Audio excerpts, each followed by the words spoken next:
আসসালামু আলাইকুম। আজকের ভিডিওতে আমি দেখাবো খুব সহজে প্যান্ট কাটিং, সেলোয়ার কাটিং এবং সম্পূর্ণ সেলাই করার পদ্ধতি। নতুনরা যেন সহজে বুঝতে পারেন তাই প্রতিটি ধাপ বিস্তারিতভাবে দেখানো হবে। আপনি যদি নিখুঁত ফিটিংয়ে প্যান্ট বা সেলোয়ার বানাতে চান তাহলে এই ভিডিওটি শুরু থেকে শেষ পর্যন্ত দেখবেন। চলুন এবার শুরু করা যাক। আমি এই সেলোয়ারটি তৈরি করার জন্য কাপড় নিয়েছি 2 গজ 4 গিরা। 4 গিরা নেওয়ার পরে এভাবে ভাঁজ দিয়েছি, ডাবল ভাঁজ 2 ভাঁজ দিয়ে 2 ইঞ্চি রাবার করার জন্য নিয়েছি। নেওয়ার পরে 2 ইঞ্চি দাগ থেকে হাইয়ের দাগ দিয়ে দিলাম 15 ইঞ্চি। 15 ইঞ্চি দাগ দেওয়ার পরে মাঝখানে পিতা বাঁশ দিয়ে একটি দাগ দিয়ে দিলাম। দাগ দেওয়ার পরে সোজা দাগটি টেনে নিলাম। তারপর ওই দাগ থেকে হাইয়ের দাগ পর্যন্ত শেপ কাট দিয়ে এভাবে মিলিয়ে নিলাম। তাহলে প্যান্ট কাটিং এটা সুন্দর স্ট্রেট হয়ে যাবে। তারপরে হাইয়ের শেপটা দিয়ে দিলাম। আর এই জায়গা থেকে হাইয়ের একটু শেপ দিয়ে উপর দিকে উঠিয়ে দিব। তারপর দাগে দাগে কাটিং করে নিলাম। চতুর্পাশ দিয়ে দাগে দাগে কাটিং করে নিলাম। প্যান্ট কাটিং, সেলোয়ার কাটিং একদম সহজ, আপনারা দেখলে খুব সহজেই তৈরি করতে পারবেন। তারপরে বাড়ির যে মাথার সাইডে জোড়াটা সারিয়ে নিলাম। তারপরে পায়ের কাছে নিচে যে ডিজাইন করব, ডিজাইনের জন্য 5 ইঞ্চি কাপড় নিয়ে নিলাম আমি এক্সট্রা। 4 ইঞ্চি মুড় থাকবে 1 ইঞ্চি সেলাইয়ের জন্য। এভাবে আরও একটি কেটে নিলাম 2 পায়ের কাছে।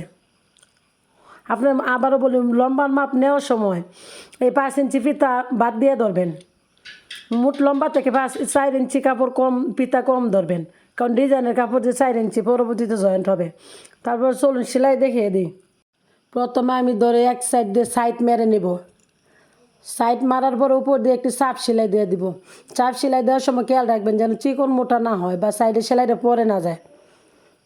তারপরে আবারও একটি সেলাই দিয়ে দিব, এক সমান গ্যাপ রেখে 1 ফুট সমান গ্যাপ রেখে দিয়ে দিব। তারপর নিচে যে ডিজাইনের কাপড়টা জয়েন করে নিব। প্রথমে একটি লেস দিয়ে জয়েন করব, নিচের যে লেসটা ওটা জয়েন করে নিব। নিয়ে উপর দিয়ে আরেকটি কাপড় দিয়ে তারপর আমি সেলাই বরাবর জয়েন করে নেব। জয়েন করার সময় সেলাই বরাবর নেবেন যেন সেলাইয়ের বাইরে না যায়। তারপরে হাত দিয়ে কাপড়টি এভাবে বসিয়ে নিব। বসানোর পরে আবার একটি সেলাই দিয়ে দিব সমানভাবে ধরে লেসটি বসিয়ে। তারপরে বাড়তি অংশটুকু আমি কেটে ফেলে দিব।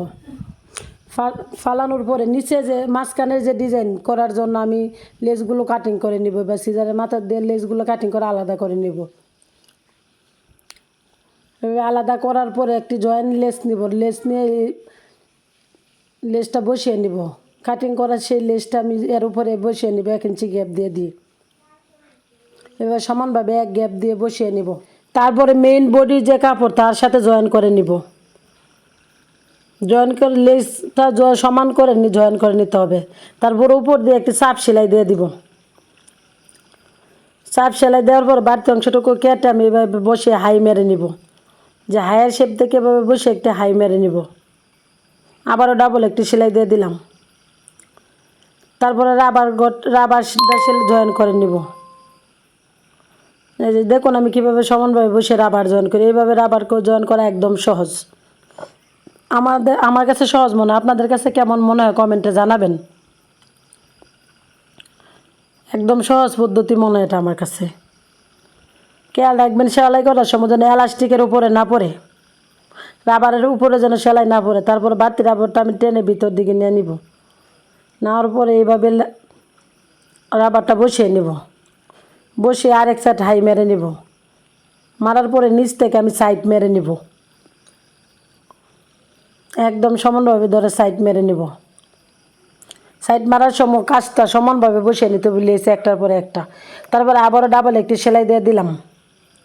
তারপরে রাবারের যে সেলাই বাকি ছিল ওটা দিয়ে দিলাম। মাঝখানে সেলাইটা দেওয়ার সময় কাপড়টা টান দিয়ে রাখবেন যাতে প্লিট না পড়ে।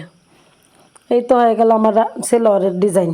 আজকের ভিডিওটি যদি আপনাদের ভালো লেগে থাকে তাহলে একটি লাইক দেন, আপনার মতামত কমেন্টে জানান এবং নতুন নতুন সেলাই টিউটোরিয়াল পেতে চ্যানেলটি সাবস্ক্রাইব করে পাশে থাকুন। আল্লাহ হাফেজ। ধন্যবাদ সবাইকে। আসসালামু আলাইকুম।